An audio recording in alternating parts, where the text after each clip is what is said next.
Bismillahirrahmanirrahim. Assalamualaikum warahmatullahi wabarakatuh. Alhamdulillahi rabbil alamin, wa bihi nasta'in ala umuri dunya waddin. Summa assalatu wassalam ala khairi man ba'athahu Allah rahmatan lil alamin, sayyidil anbiya'i wal mursalin, Rasulillah Muhammad sallallahu alaihi wasallam wa ala alihi wa sahbihi ajma'in. Allahumma 'allimna ma yanfa'una wa anfa'na bima 'allamtana wa zidna ilma innaka antal alimul hakim. Bapak-bapak, ibu-ibu, kaum muslimin dan muslimat, jamaah Masjid Thariq Jannah yang dimuliakan Allah Subhanahu wa taala. Syukur alhamdulillah, senantiasa kita memuja dan memuji Allah seraya bersyukur atas segala limpahan nikmat yang Allah anugerahkan kepada kita. Malam hari ini kita di malam terakhir dari tahun 2020. Walaupun kalender miladiah bukanlah kalender umat Islam, namun praktis kalau kita lihat di berbagai belahan dunia saat ini, hanya sedikit dari umat Islam di dunia yang dengan resmi menjadikan penanggalan Hijriah sebagaimana penanggalan untuk berbagai aktivitas.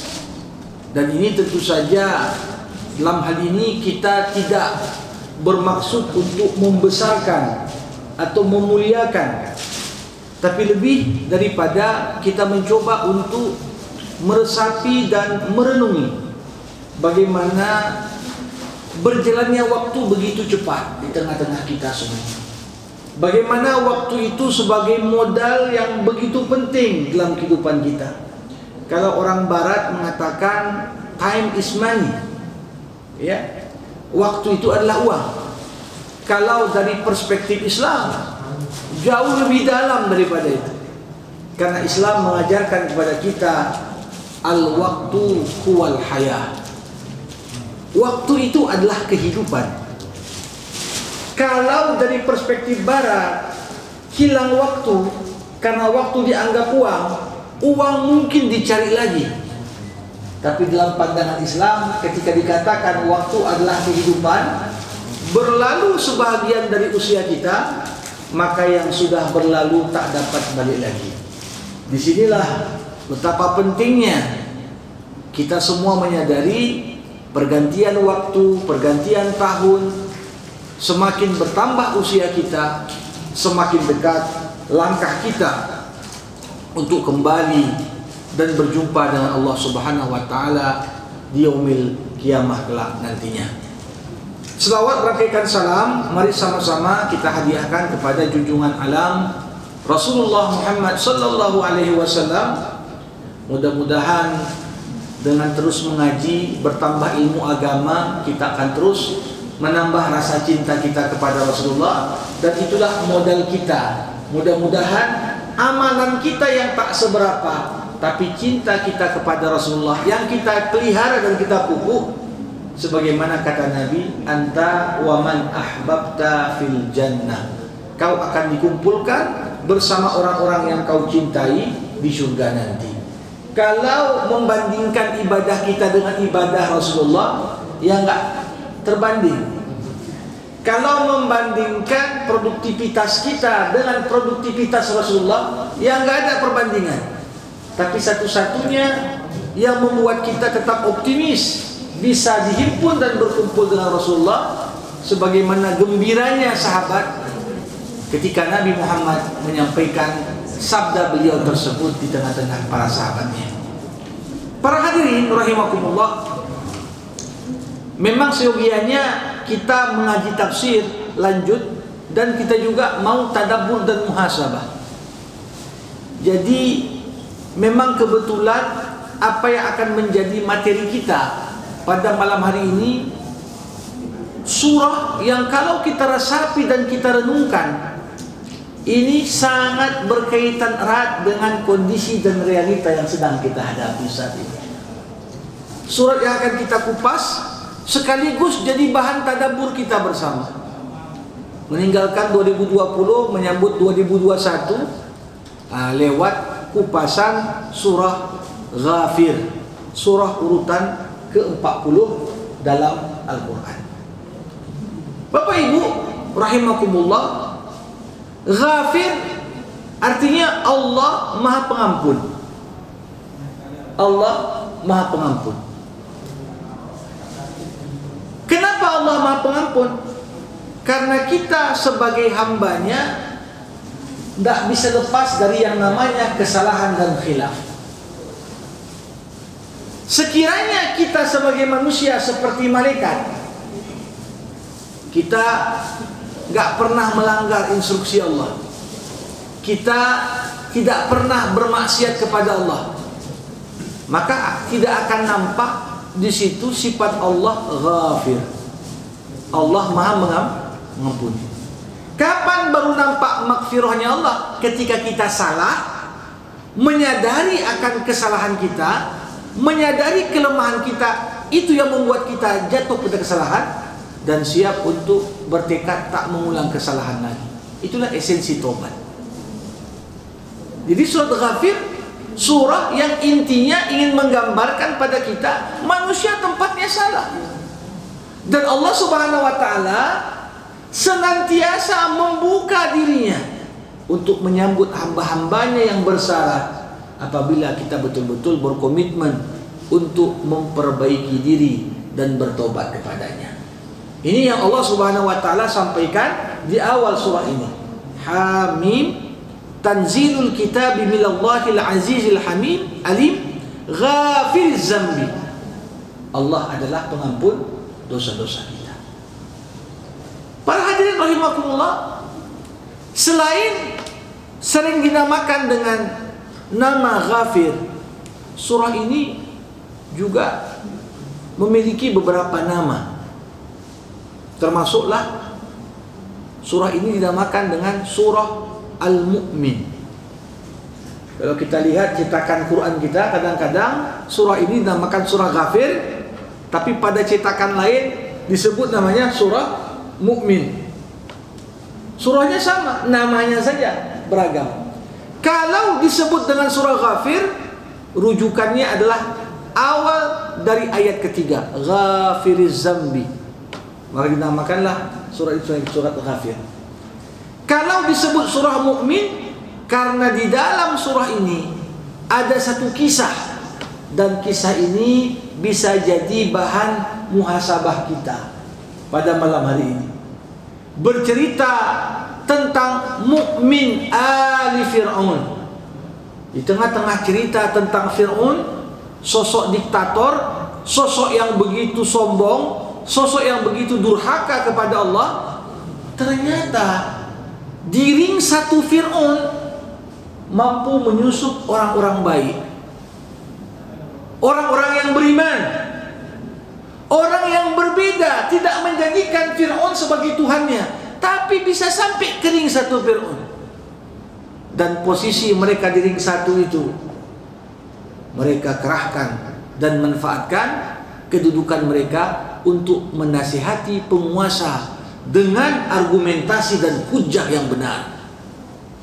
Bayangkan para hadirin, kadang-kadang kalau mau mengingatkan seorang yang salah, kalau kita di luar ring, ini tentu saja sulit. Baik dengan santun ataupun dengan keras, sama-sama dianggap ini kalau sudah berbeda pandangan berarti musuh. Bukan saja dianggap oposisi. Kalau dalam bahasa Malaysia lebih bahaya lagi, pembangkang dianggap. Bukan oposisi, pembangkang pemerintah. Seakan-akan keluar.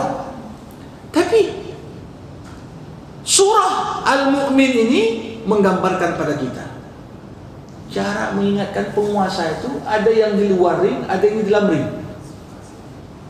Dan inilah nanti akan kita kupas bersama bagaimana luar biasanya orang yang beriman senantiasa menyadari hakikat hidup kita ini Bapak Ibu, tujuannya tak lain dan tak bukan hanyalah untuk berdakwah. Berdakwah itu bukan hanya tugasnya para ustadz atau muallim atau tokoh agama, tapi pada dasarnya kita semua sebagai orang yang beriman perlu menyadari kita perlu berdakwah sesuai dengan kapasitas dan kemampuan kita masing-masing. Seorang ayah di rumah perlu menghidupkan dakwah dalam rumah tangga. Seorang ibu pulang dari pengajian, sampaikan apa dalam pengajian itu kepada anggota rumah tangganya. Begitu juga seorang kepala lingkungan menyampaikan dakwah kepada, dan dakwah jangan hanya dipahami ngomong saja. Ada dakwah dengan bil qaul, bil lisan, dengan ucapan. Ada dakwah dengan bil kitabah, dengan tulisan. Seorang menyampaikan pemikirannya, dibuat di majalah atau di koran, surat kabar, menyampaikan cara pandang. Bahkan sekarang dengan era yang begitu maju, lewat WA pun bisa kita berdakwah. Ya, kita tulis apa yang kira-kira betul. Tapi tentu saja ini juga perlu adab dan tantangannya juga tidak kecil, apalagi di tengah-tengah jeratan undang-undang ITE. Ini juga kita perlu menyadari bersama.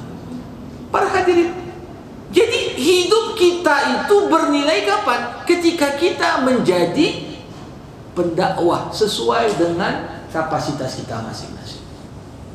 Dan ini akan kita lihat jiwanya surah Ghafir, jiwanya surah Al-Mu'min, seakan-akan kita semua tanpa terkecuali perlu menjadi pendakwah dengan ucapan, dengan tulisan. Tapi dakwah yang paling utama para hadirin rahimakumullah adalah dakwah dengan sikap, perilaku dan keteladanan. Inilah yang paling luar biasa. Ya, kalau kita lihat kok banyak orang di barat sekarang masuk Islam, di saat banyak orang di negara mayoritas Islam justru murtad. Ya, ini ada cuplikan di YouTube artis yang murtad selama 2020. Berarti ini tengok, ini negara Islam. Artinya walaupun hukum Islam tapi mayoritas penduduknya Islam, tapi gerakan orang keluar agama banyak. Di sisi lain, di negara minoritas Muslim malah banyak orang convert dan masuk Islam. Apa rupanya ada dai sejuta umat ke sana? Enggak ada. Ya, kalaupun ceramah dari Indonesia atau dari negara-negara Islam kepada muslim-muslim yang ada di Eropa ataupun di Amerika, ya berapa persen lah pengaruhnya. Tapi justru dakwah di sana jalan lewat keteladanan umat Islam. Coba bayangkan, muslim minoritas, tapi orang barat pun mempercayakan wali kota London orang Islam. Aneh apa itu? Kalau dia tidak punya integritas, tidak punya kejujuran, amanah, mana percaya orang? Apalagi negara-negara yang sifatnya demokrasi. Tapi di sini menunjukkan kepada kita gambaran itu bagian dari dakwah. Dan surah Ghafir ini nanti akan menggambarkan pada kita itu semua. Para hadirin rahimakumullah, Allah Subhanahu wa taala di awal surah ini memperkenalkan dirinya dengan 3 sifat.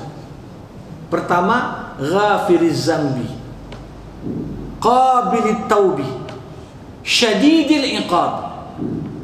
Allah Maha Pengampun, Allah Maha Penerima tobat, tapi Allah juga berat siksanya. Ya. Allah Maha Pengampun. Tanpa terkecuali kita semua punya kesalahan, Bapak Ibu rahimakumullah.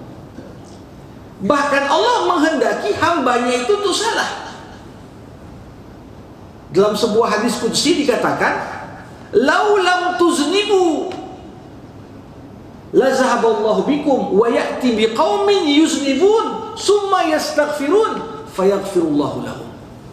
Sekiranya kalian tak berdosa, Allah akan ganti kalian dengan orang lain yang berdosa. Kemudian gara-gara berdosa itu mereka sadar, mereka nyesal, minta maghfirah kepada Allah. Kemudian Allah akan terima tobat mereka.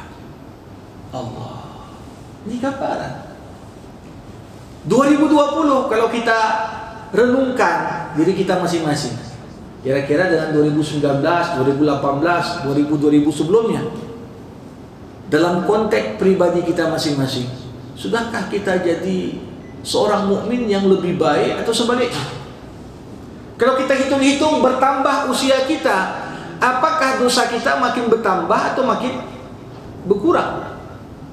Nah, ini pertanyaan yang tentunya hanya bisa dijawab oleh diri kita masing-masing. Kadang-kadang makin bertambah ilmu, makin bertambah kesadaran kita, apa yang kita buat itu salah. Dulu salah juga, cuma nggak tahu itu salah. Nah, karena belum belajar. Tapi makin kita belajar, makin kita sadar, ya Allah, yang aku buat ini salah rupanya. Aku sudah terbiasa berbuat ini bahkan puluhan tahun sebelumnya. Tapi begitu kita mengetahui itu salah, kita menyesali dan mencoba untuk tidak melakukan hal yang sama. Ini sekali lagi adalah sifat yang Allah Subhanahu wa taala sangat cintai dari para hambanya. Ghafiriz zambi, Allah ampuni dosa. Qabilit taubi, Allah maha menerima taubat. Bapak Ibu rahimakumullah, mungkin kalau kita renungkan bersama, tahun 2019 ketika akan berlalu, kita masuk ke 2020, berapa banyak masih jemaah kita yang sama-sama bersama kita, sama-sama ikut pengajian. Dari mulai masjid ini didirikan, kita makmurkan bersama, kita hidupkan dengan begitu banyak acara-acara kegiatan keagamaan. Mereka yang dulu sama-sama merintis terbangunnya masjid ini bersama kita, tak ada. Berkurang satu persatu personil yang kita kenal. Disinilah perlu kita sadar, ujung-ujungnya kita semua pasti akan kembali. Itulah makna taubat. Taubat artinya kembali. Jadi Allah itu maha menerima kembalinya para hamba. Kenapa taubat disebut kembali? Karena sebenarnya Bapak Ibu, ketika kita buat salah, kita tercampak jauh dari Allah. Ibarat kalau semut misalnya mau mendekati tempat yang dia rasa di situ ada makanan yang akan diambilnya, mendekatnya ke situ. Tiba-tiba ada pula anak-anak yang memainkan semut itu, diembus jojo. Balik lagi semut. Ya, semut itu akan tetap menuju tujuannya. Kita semua mau tak mau kita akan kembali kepada Allah Subhanahu wa taala. Hanya saja dalam proses kita kembali, disinilah kadang-kadang maksiat yang membuat kita jauh dari Allah. Tapi surah ini memberikan ketenangan kepada kita. Qabilit taubi, sebanyak apapun dosamu, sesungguhnya taubat dan kasih sayang Allah lebih besar daripada kemaksiatan yang kau buat. Tapi tentu saja orang yang bersalah menyesal, Allah terima taubatnya. Tapi orang yang bersalah menganggap enteng, tak apa-apanya itu, Allah kan Rahman dan Rahim, masih panjang ini, belum lagi 50 tahun atau belum lagi 60 tahun atau masih sehat nih, belum ada tanda-tanda mau dekat mati. Ya, Allah ingatkan kita, syadidil iqab. Kalau tak sempat bertobat sebelum ajal menjemput, ingat Allah itu sangat pedih siksanya. Pedih siksa Allah.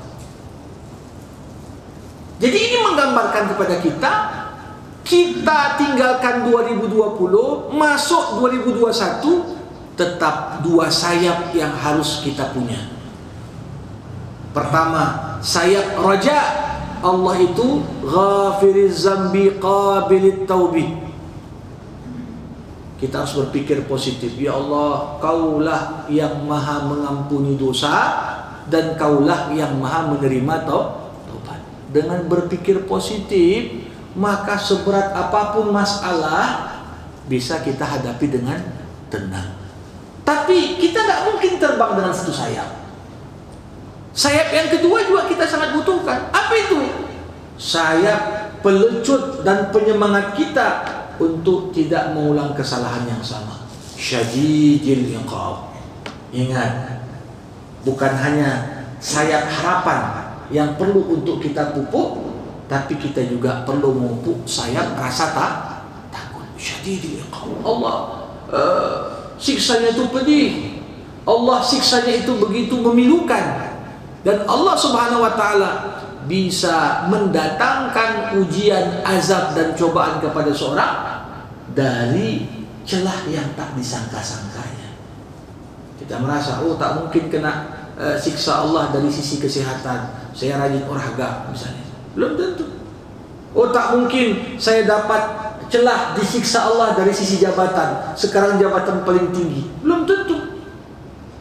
Allah ingatkan pada kita, syadidil iqab. Para hadirin rahimakumullah, surah Ghafir menggambarkan pada kita inti sejarah manusia ini sebenarnya adalah pertarungan antara hak dan batil, tak lebih dan tak kurang. Kalau kita tengoklah sepanjang 2020, bahkan sebelumnya, esensi berapa banyak berita, tiap hari ada headline berita, baik di surat kabar atau di media televisi atau lewat vlog atau lewat internet, YouTube dan lain sebagainya. Headline banyak sekali berita. Tapi kalau kita merenung isi semua berita yang ada, tak lain dan tak bukan, Bapak Ibu rahimakumullah, intinya apa? Ada kelompok yang baik, ada kelompok yang jahat. Ini aja. Dan ini bahan renungan kita selanjutnya. Selama 2020, kemana kita berpihak? Kemana kita berpihak? Jadi kita, hidup ini kan pilihan. Hidup ini tak lain sangat ditentukan oleh putusan kita.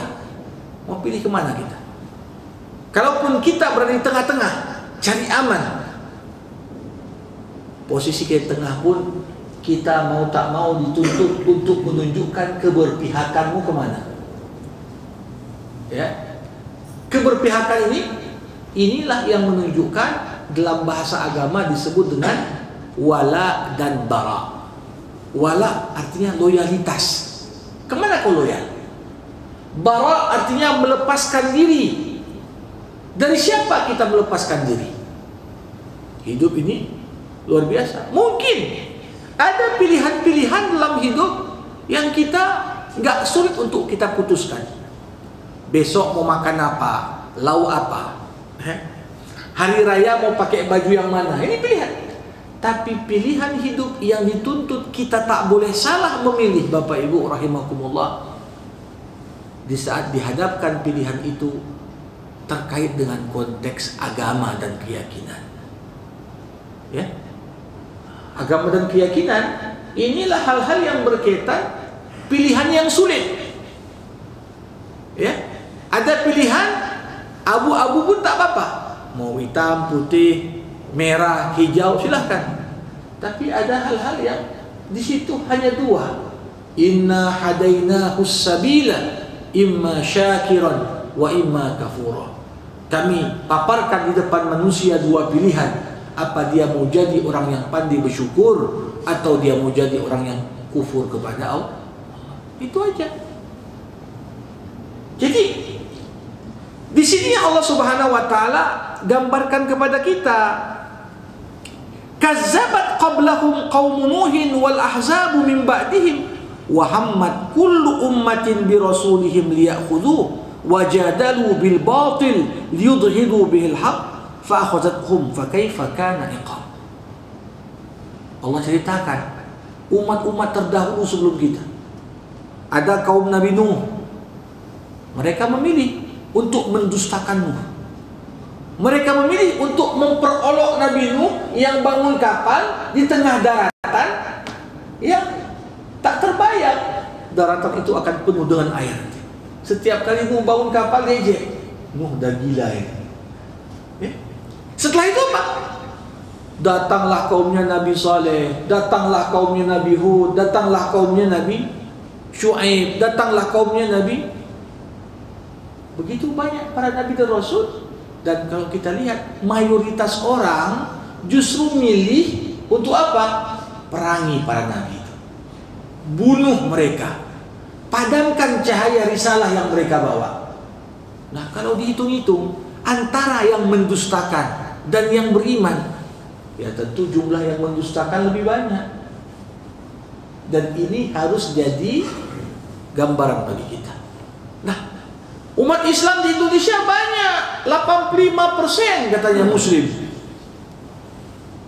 Itu data KTP. Nah, itu dia. Tapi apakah kemudian yang 85% itu betul-betul percaya kepada risalah yang dibawa Nabi Muhammad? Percaya kepada ajaran yang dilanjutkan oleh para ulama Rabbani yang tidak takut kecuali hanya kepada Allah? Nah, ini kan jadi pertanyaan.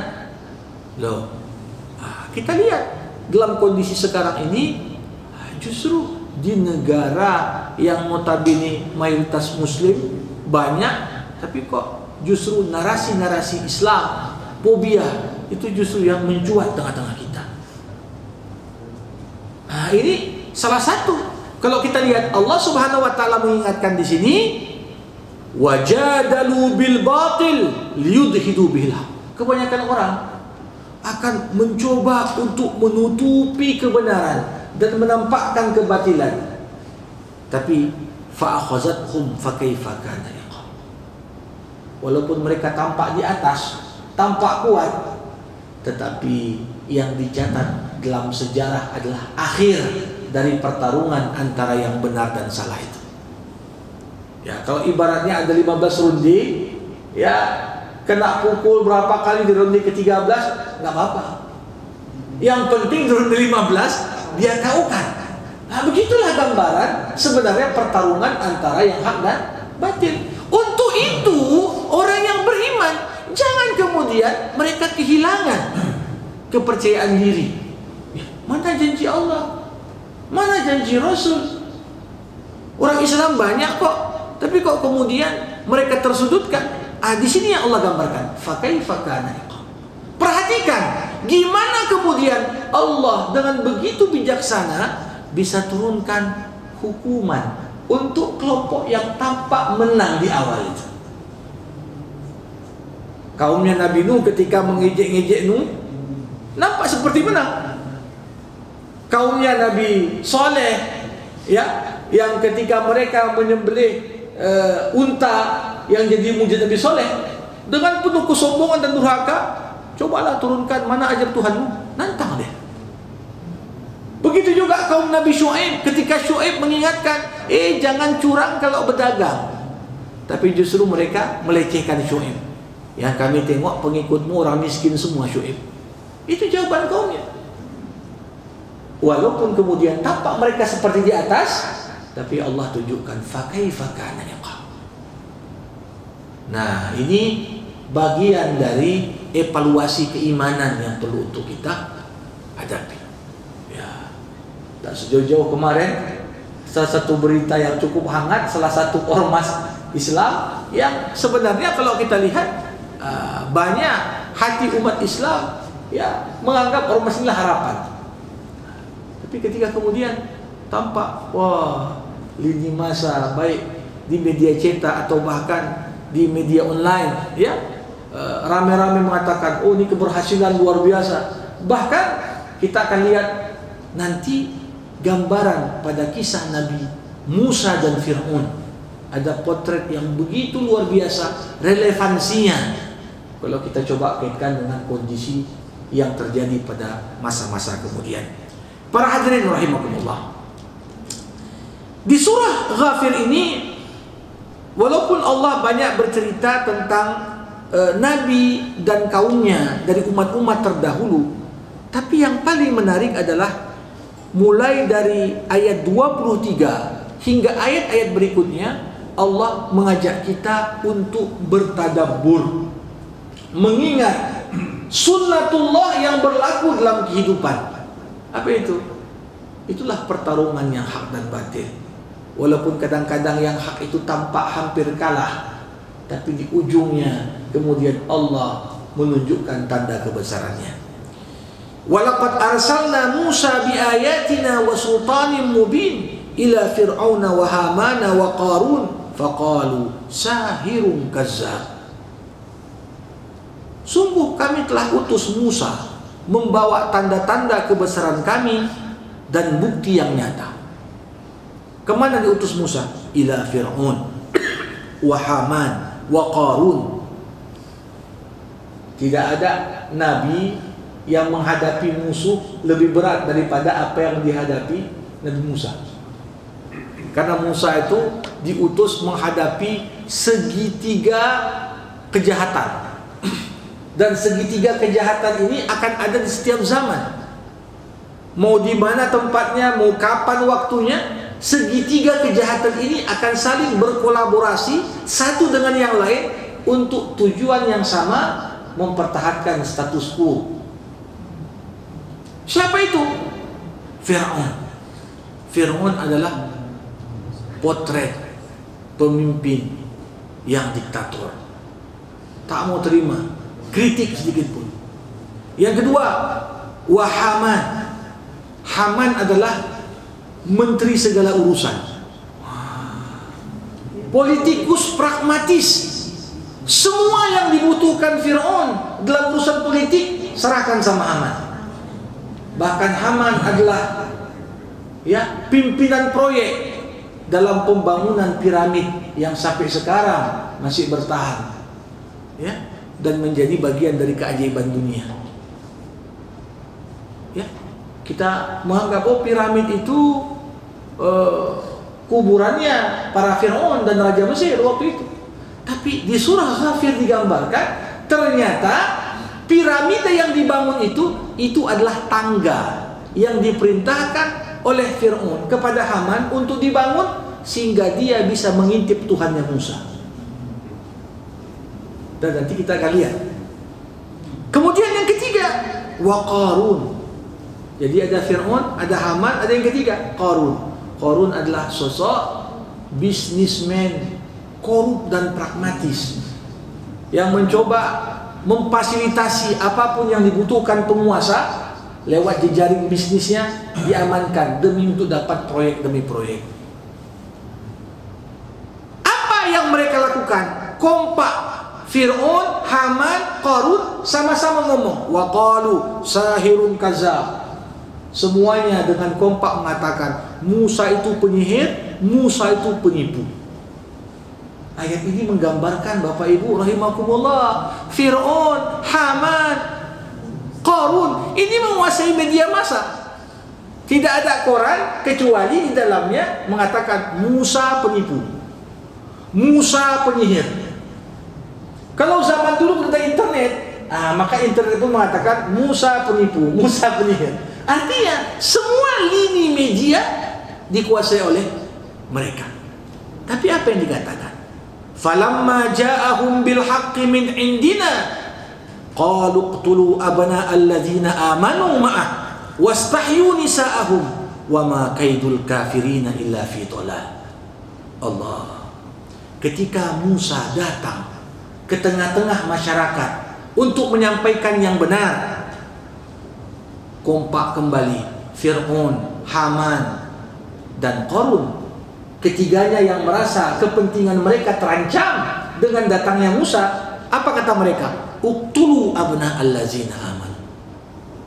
Jangan sisakan keturunan orang yang beriman, bunuh semua. Jangan kasih peluang. Wastahyu nisa'ahum. Biarkan hidup anak perempuannya. Dalam tafsiran yang lain disebut wastahyu nisa'ahum, buat malu perempuannya dengan diperkosa. Bunuh anak-anak laki-laki, perkosa anak perempuan. Wa ma kaidul kafirina illa fi dhalal. Dan Allah Subhanahu wa taala, Bapak Ibu, menamakan kebijakan yang diambil Fir'aun, Qarun, dan Haman sebagai kaid. Kaid itu artinya apa? Tipu muslihat. Dan tidaklah tipu daya orang-orang kafir itu kecuali sia-sia belaka. Inilah yang Allah selalu sampaikan kepada kita. Wa makaru wa makarallah wallahu khairul makirin. mereka buat konspirasi. Tapi jangan lupa, Allah pun maha pembuat konspirasi. Dan konspirasi Allah selalu mampu mengalahkan konspirasi orang-orang yang kafir. Nah, ini gambaran bahwasanya apa? Jadi sebenarnya kita sebagai orang yang beriman perlu takut itu bukan kepada konspirasinya musuh, bukan. Satu-satunya Bapak Ibu yang perlu kita takuti adalah kalau Allah tak buat konspirasi balasan untuk menyelamatkan kita. Ini yang perlu ditakutkan. Karena yang namanya musuh Islam ya pasti buat konspirasi. Tapi Allah Subhanahu wa taala mengingatkan pada kita bahwasanya apa? Lain amantum wa syakartum wa in tu'minu wa tattaqu la yadurrukum kaiduhum syai'a. Kalau kalian beriman, kalau kalian bertakwa, tidak ada sedikit pun konspirasi itu akan membuat kalian bahaya. Jadi kita perlu evaluasi 2020 hari ini malam terakhir. Sudahkah kita panjatkan doa taubat kita untuk kita awali tahun baru dengan pribadi yang lebih suci, lebih baik, dengan tingkat ketakwaan yang lebih baik daripada tahun sebelumnya. Para hadirin, sehebat apapun konspirasi yang ingin mencelakakan kita, selama Allah bersama kita, Allah yang akan lindungi kita. Tapi sehebat apapun kewaspadaan kita terhadap konspirasi musuh, tapi kalau kita tak beriman, tak bertakwa, maka kadang-kadang konspirasi itu pun sampai juga ke kita lewat jalan yang tak pernah kita sangka-sangka. Jadi di sini penting sekali muhasabah akhir tahun, berarti muhasabah tobat, muhasabah hubungan kita dengan Allah. Sudahkah hubungan kita dengan Allah begitu intim dan dekat sehingga kita yakin Allah pasti bela kita? Kalau sekiranya kita masih ragu, Allah kira-kira bantu saya enggak ya? Berarti di sini ada yang salah. Dan inilah di sepertiga malam terakhir, tiap malam, apalagi ini malam Jumat. Ini kita sudah masuk hari Jumat ini. Ya, masuk hari Jumat, dan ini termasuk hari dan waktu yang paling disukai Allah Subhanahu wa taala. Jadi ini yang perlu untuk kita resapi bersama. Para hadirin, kemudian Allah melanjutkan, wa qala fir'aun zaruni aqtulu Musa wal yad'u rabbah inni akhafu ay yubaddila dinakum aw ay yuzhira fil ardil fasad. Berkatalah Fir'aun kepada kabinet dan jajarannya, zaruni aqtul Musa, biarkan aku bunuh Musa. Kata Fir'aun, biarkan aku bunuh Musa. Kenapa? Wal yad'u rabbah, biar kita tengok macam mana Musa itu meminta pertolongan kepada Tuhannya. Inni akhafu ayyubaddila dinakum. Apa kata Fir'aun? Fir'aun mengatakan, seraya menakut-nakuti warganya, aku takut Musa ini ingin merubah ideologi negara kita. Kan menarik ini.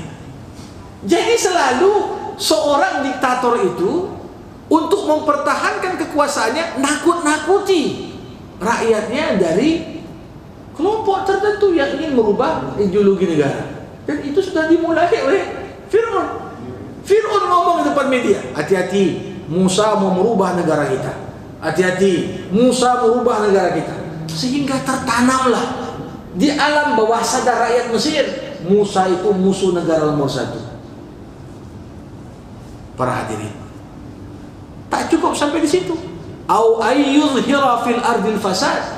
Alasan Fir'aun ingin membenarkan dia bunuh Musa, dia sampaikan pada rakyatnya.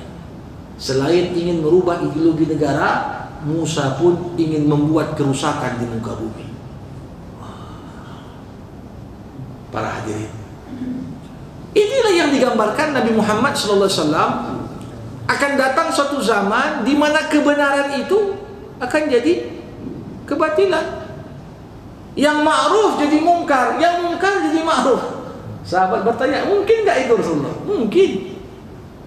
Di zaman Fir'aun sudah terjadi. Yang menyeru pada kemungkaran disebut ini orang-orang mungkar semuanya.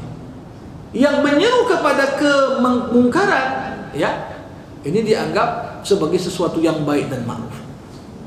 Nah, yang paling menarik adalah bagaimana respon Musa. Ketika Musa jadi musuh negara nomor 1, di media massa semua digiring opini membenci Musa, memusuhi Musa. Musa ingin berbuat kerusakan. Jawaban Musa, wa qala Musa inni ustu bi rabbi wa rabbikum min kulli mutakabbirin la yu'minu bi yaumil hisab. Cuma satu jawaban Musa. Apa jawaban Musa? Sesungguhnya aku berlindung kepada Allah, Tuhanku dan Tuhan kalian semua,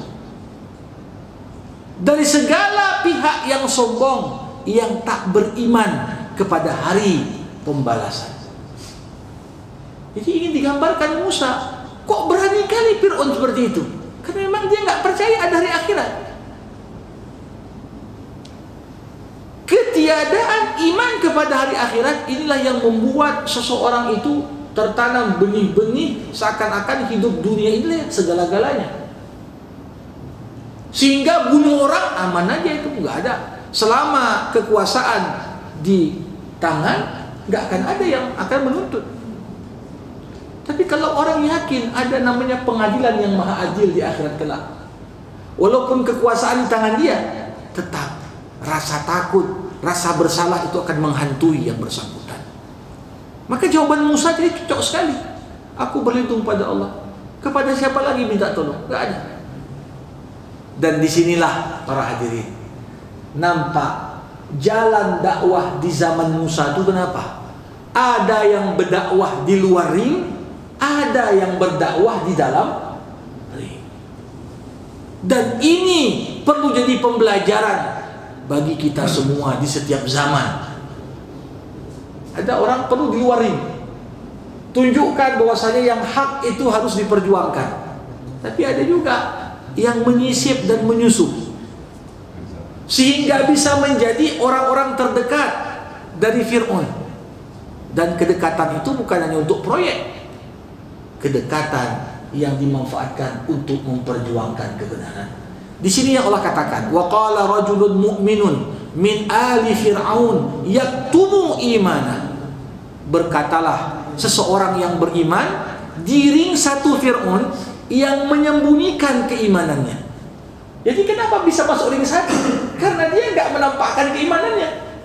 Iman itu dalam hati, tapi di luar nggak nampak deh. Gayanya mungkin berbeda dengan pengikut Musa yang lain, tapi satu hal, visi misinya sejalan sama Musa. Walaupun dia tahu aku dekat dengan Fir'aun, hatinya nggak bergeming dengan kenikmatan dunia. Apa kata orang yang beriman tadi? Ataqtuluna rajulan ayyaqula rabbi Allah. Lihat, dia sudah sampai pada ring satu para hadirin. Udah sampai di posisi ucapannya didengar oleh Fir'aun. Dan itulah yang kemudian dimanfaatkannya untuk menyampaikan kata-kata yang benar. Jadi jangan beralasan, oh kami mau berjuang dari dalam. Merapat ke penguasa dengan alasan ingin berjuang dari dalam, tapi ketika penguasa itu mengambil kebijakan yang sewenang-wenang, nggak ngomong dia. Diam saja, nanti kalau ngomong terlempar pula dari kekuasaan. Allah ingin gambarkan pada kita, silahkan masuk ke ring satu kekuasaan, tapi jangan lupa pertarungan antara hak dan batil itu akan tetap tegak sampai hari kiamat. Maka kedekatan itu manfaatkan untuk menyampaikan argumen yang benar. Maka dia dengan penuh keberanian mengatakan kepada Fir'aun, apakah kau akan membunuh Musa? Seseorang yang mengatakan Tuhanku adalah Allah, padahal Musa sudah membawa bukti-bukti yang nyata, ya. Dan dia dengan logikanya mengatakan, kalau Musa itu benar, Ya, kalau kita ikuti kan kita ikut benar. Kalaupun Musa itu salah, katanya, kalau kita pun ya membiarkan Musa, kan kita tak rugi. Dia ingin gambarkan Fir'aun jangan ambil kebijakan membunuh Musa. Biarkan aja Musa. Ya, dia akan di luar kekuasaan, nggak bisa apa-apa dia. Ini gambaran para hadirin. Bahwasanya apa? Gimana pun cara kita berdakwah, gimana pun cara kita memperjuangkan, ya, hendaklah umat Islam itu harus saling mendukung satu dengan yang lain. Jangan sebaliknya. Oh, kami dekat dengan penguasa, yang beda dengan kita bubarkan aja. Yang penting kelompok kita nggak bubar. Kalau mau digencet kelompok yang sebelah, bukan kelompok kami, ya silahkan lakukan. Yang penting kan kita aman-aman dan dapat posisi. Inilah yang terjadi. Sejarah menunjukkan para hadirin, bagaimana Andalusia itu dari yang berkuasa umat Islam kurang lebih hampir 600 tahun di sana, hingga pada akhirnya tak berbekas, tak bersisa. Ya, dari abad kedua sampai abad ke-8 itu umat Islam berkuasa di sana. Bagaimana cara Pangeran Alfonso dan Ratu Isabella ini bisa mengalahkan negara-negara Islam yang ada di Andalusia? Caranya seperti itu. Datang dia ke beberapa negara ini, kalian gak usah ikut campur, aku mau serang itu aja. Kalau kalian tak bantu dia, aku tak serang kalian. Satu, gugur negara Islam, dihancurkan. Nanti juga dia domba sebelah yang lain. Kalian tak usah ikut campur, aku mau serang itu aja. Kalian temanku, itu musuh. Hingga pada akhirnya dari kurang lebih 30-an negara kecil yang ada di Andalusia, yang dikenal dalam sejarah dengan istilah Mulukut Tawaif, akhirnya tinggallah satu. Itulah Granada, yang kemudian jadi benteng terakhir, yang kemudian habis Islam di sana. Padahal ada lebih dari 30 negara kecil di sana waktu itu. Nah, ini perlu kita resapi. Kenapa? Umat Islam beda cara, ya, tapi tetap saling mendukung untuk kepentingan Islam. Nah, para hadirin rahimakumullah. Jadi di sini Allah Subhanahu wa taala mengatakan, "Ya qaumi, lakumul mulkul yawm zahirina fil ard, faman yansuruna min ba'sillah in ja'ana." Qala Fir'aun, "Ma urikum illa ma ara, wa ma ahdikum illa sabilar rasyad." Wa qala alladhi amana ya qaumi inni akhafu alaikum misla yaumil ahzab. Berkata yang beriman tadi, kita kan sekarang sedang berkuasa, ya, berkuasa. Tapi jangan lupa, katanya, siapa yang bisa menolong kita kalau Allah sudah murka? Kuat pun negara, siapa yang bisa nolong?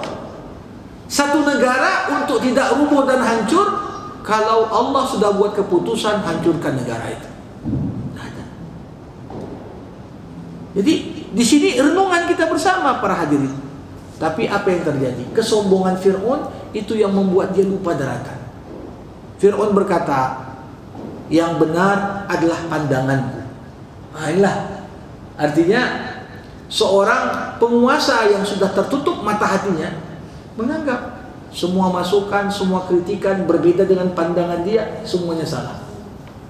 Dan Rasulullah Muhammad SAW dalam sebuah hadis pernah mengatakan, 3 tanda satu masyarakat itu akan hancur. Pertama apa? Syuhun muta', kekikiran yang luar biasa. Orang sudah acuh tak acuh, tak peduli satu dengan yang lain, masing-masing mikirkan kantongnya saja. Ini tanda awal. Yang kedua, hawan muttaba', kepentingan yang dipertuhankan. Tidak ada yang lebih utama daripada kepentingan. Sampai ada ucapan ayat Quran pun harus mengikuti ayat konstitusi gitu ya. Ini kan kalau ayat Quran berbeda kepentingan, ya ngikutlah Quran gitu ya. Tapi ada yang ketiga yang bahaya, wa ijabu kulli dzi ra'yin bi ra'yin. Ketika masing-masing yang punya pendapat merasa pendapatkulah yang paling betul. Anti kritik, anti masukan, Di sini awal kehancuran suatu masyarakat. Maka di sini dikatakan bagaimana hancurnya kaum Nabi Nuh, kaum Ad, kaum Samud. Ini semua karena perbuatan zalim yang perlu untuk kita jadikan sebagai renungan. Nah, untuk itu para hadirin, jadi kalau kita melihat bagaimana keberanian seorang menyuarakan yang benar ketika dia berada dalam posisi yang begitu strategis, ini menunjukkan kepada kita masing-masing dari kita ada tugas dakwah. Yang dakwah ini nggak akan bisa berjalan kecuali kita semua bisa merangkul dan bersinergi untuk kebaikan kita semua. Akhirnya ini esensi dari surah Ghafir yang jadi bahan renungan kita. Ada musuh-musuh yang harus kita bertekad untuk melepaskan diri darinya. Ini selama 2020 kita rasakan betul musuh ini. Musuh pertama apa? Kebodohan. Ya, katakan tidak kepada kebodohan. Kalau mau berubah jadi manusia yang lebih baik. Karena orang bodoh bisa membahayakan dirinya melebihi dari bahaya yang mungkin dilakukan musuhnya. Musuh ada batasan apa aja yang bisa dia buat untuk kita. Tapi orang bodoh kadang-kadang mencelakakan dirinya. Nah, kalau kita lihat apa bentuk kebodohan? Ya, sekarang ini buat hancur bangsa ini yang kita khawatirkan apa? Orang bodoh jadi buzzer menyampaikan berita-berita hoax, propaganda yang nggak betul, memecah belah antar masyarakat. Nggak akan berubah kita jadi masyarakat lebih baik selama kita tidak mengatakan goodbye untuk kebodohan. Ini yang pertama. Yang kedua, Bapak Ibu rahimakumullah, bahan renungan kita 2020 menampakkan pada kita bahayanya ketidakpedulian. Banyak di saat COVID ya memberikan dampak luar biasa hampir ke seluruh masyarakat. Tapi ada orang tak peduli. Sampai bantuan sosial pun digarap. Itu kan bukti tak peduli dia. Lapar-lapar lah kalian, mati-matilah kalian. Yang penting aku kenyang. Di sini yang perlu untuk kita. Bagaimana kita bisa berubah, dapat Indonesia yang lebih baik, kehidupan lebih baik, kalau masih ada ketidakpedulian dalam diri kita masing-masing. Jadi Rasulullah mengatakan, peduli itu tanda keimanan. Ketidakpedulian tanda iman gagah. Tanda iman gagah. Man lam yahtam bi amril muslimin falaysa minhum. Yang enggak peduli sama sesama orang Islam bukan dari golongan kami. Kan ngeri itu. Jadi kita ada lebih, walaupun kita pun banyak kurang selama Covid, ada kelebihan rezeki, bantulah sesama. Apa yang bisa kita bantu? Yang kadang-kadang jangankan cerita pelesir atau jalan-jalan akhir tahun, makan sehari semalam pun berat. Kepedulian perlu kita bangun. Yang ketiga, para hadirin rahimakumullah, musuh kita yang ketiga adalah ketidakjujuran. Ini ketidakjujuran ini merusak. Kejujuran membawa pada perbuatan baik, kata Rasulullah. Dan berbuat baik mengantarkanmu pada surga. Berbohong mengantarkanmu kepada perbuatan buruk. Dan perbuatan buruk mengantarkanmu kepada neraka. Coba bayangkan kalau rumah tangga ada nggak jujur. Perang dunia ketiga itu Pak. Coba bayangkan, itu skop kecil rumah tangga. Suami tak jujur sama istri, istri tak jujur sama suami. Benih-benih kehancuran rumah tangga mulai muncul. Gimana pula dalam organisasi berbangsa dan bernegara? Ya, rakyat tak jujur sama pemimpinnya, pemimpinnya pun tak jujur sama rakyatnya, sampai pada tingkatan ngomong siapapun, alah, kok didengar kali itu, Pak, betulnya itu. Akhirnya orang sampai pada tingkat apatis, tak peduli lagi.